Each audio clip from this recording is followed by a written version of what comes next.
In today's Warhammer 3 news, a first look at the Chaos Dwarfs and many of their units, the possibility of 3 legendary lords, and teasers for possible faction mechanics. All that's come in today's Warhammer 3 news.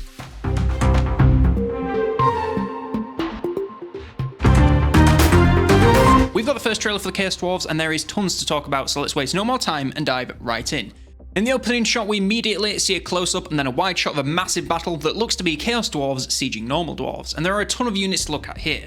The close-up shows a large cannon firing followed by a reverse shot, but if you look at the two barrels, they're not the same cannon in the two different shots. The first close-up here looks to be most like an Iron Demon, which is basically a steam train with some cannons strapped to the front. It's also known for carrying up to 2 steam carriages armed with a number of powerful weapons, so hopefully we'll see some train-based weaponry in the game. The second cannon looks more like a magma cannon, which fire molten metal at enemies, kind of like the flame cannons from the dwarves, but a little bit spicier. It could also be a hell cannon, as we've seen in the Warriors of Chaos, which are actually manned by Chaos Dwarves, so it's almost certain we'll see them in the roster. In the rest of these shots of the battlefield, we see a ton more units of the Chaos Dwarves.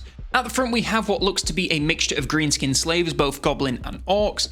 Those things that look like they're riding something, I think they're actually bull centaur renders, which have the upper torso of a Chaos Dwarf, but the body of a bull, making for a very powerful and angry combination.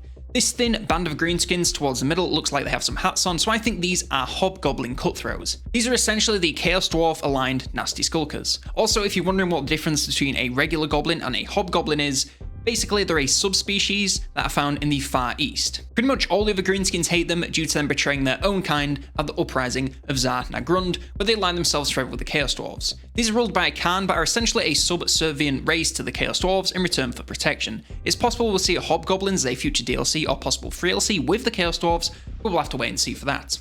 Anyway, returning to the battlefield, we can also see legions of what is likely various variations of Chaos Dwarf Warriors and Infernal Guard, which are the most elite of the Chaos Dwarf Warriors. On the closing shots of the battle, we see a close-up view of those Bull Centaur renders, along with some Chaos Dwarf Blunderbusters, which I'm guessing will be a sort of Thunderers equivalent, though Blunderbuss does imply shotgun, so I'd be excited to see how that works. Post-battle, we see some shots of Hobgoblins tearing down the dwarf settlement and relishing in herding around their enslaved cousins. We also get a look at what is likely our first legendary lord, and who I believe to be Zatan the Black, since he has the same hat and shield.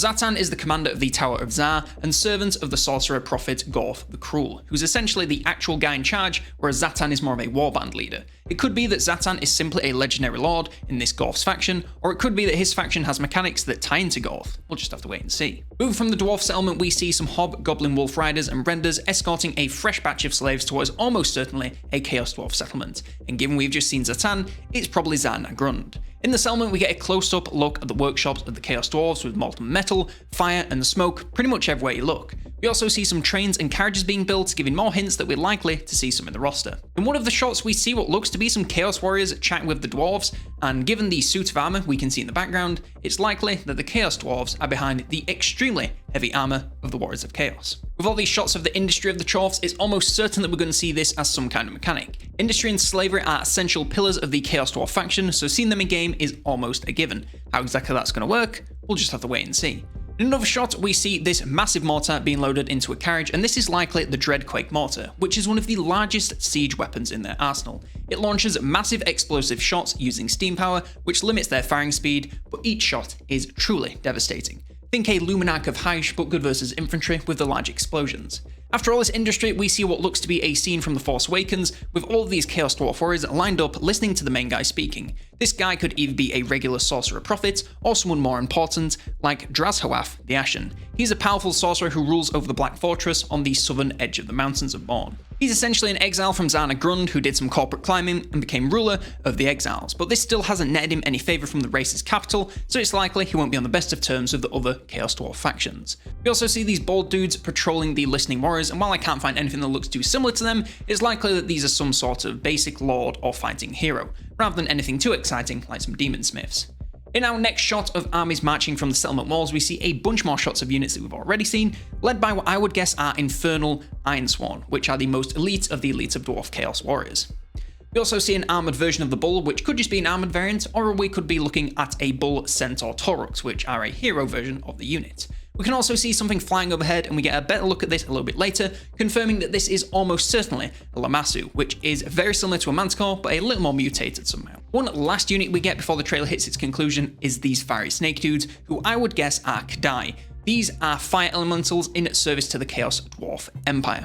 Instead of simply summoning demons to do what demons do, they instead trap summoned spirits in weapons, armor, and constructs, having much more control over them. And if you're wondering who these demonic units and so-called Chaos Dwarves are aligned with, it's all to do with Hashut, who is more of a lowercase god than the likes of Khorne and the Big Four. Hashut is father of darkness and god of fire, greed, and tyranny, 3 things the Chaos Dwarves seem to delight in. Amongst all this, we keep cutting to this guy walking on some stilts, and this is almost certainly Astragoth Ironhand, High Priest of Hashut, and the oldest living Chaos Dwarf Sorcerer Prophet. In fact, the reason he has this exosuit type thing is because he's just that older that his body is starting to give up, so he has to use it to move around and do basically anything.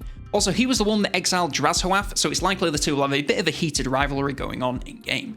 This is also possibly the 3rd legendary lord we've seen in this trailer, so either I've mislabeled someone, or we're getting 3 lords in this pack rather than the usual 2. If this is true, does this mean we're also getting a 3LC lord, making that 4 lords in this pack and a faction rework like normal? Or will the non-DLC gamers be missing out if they don't pick this one up? Of course, I'd love to see some 3LC alongside this, not just for the extra content, but also to keep the excitement going even if you're not getting the DLC. If we're getting more DLC like they promised, I'd honestly rather we have the 2 a year with 3LC than 3 or even 4 without. Anywho, we cut to him working on firing up some giant metal beast that is revealed at the end of trailer to be what looks to be a Kadai destroyer. These are mindless forces of elemental destruction bound to metal and are going to be nigh unstoppable monstrous constructs on the battlefield. They are said to come in many shapes and sizes like bulls, minotaurs, rhinoxes, or even dragons, but no matter the form, they are always hellishly destructive, so there'll be a ton of powerful fun in combat. And that is all for today's news, but any more teasers and or trailers will be covered right here in the newsroom, so subscribe so you don't miss that. But if you want to speculate about future content beyond the Chaos Dwarves, then check out this video here for my idea on a future Vampire Counts rework.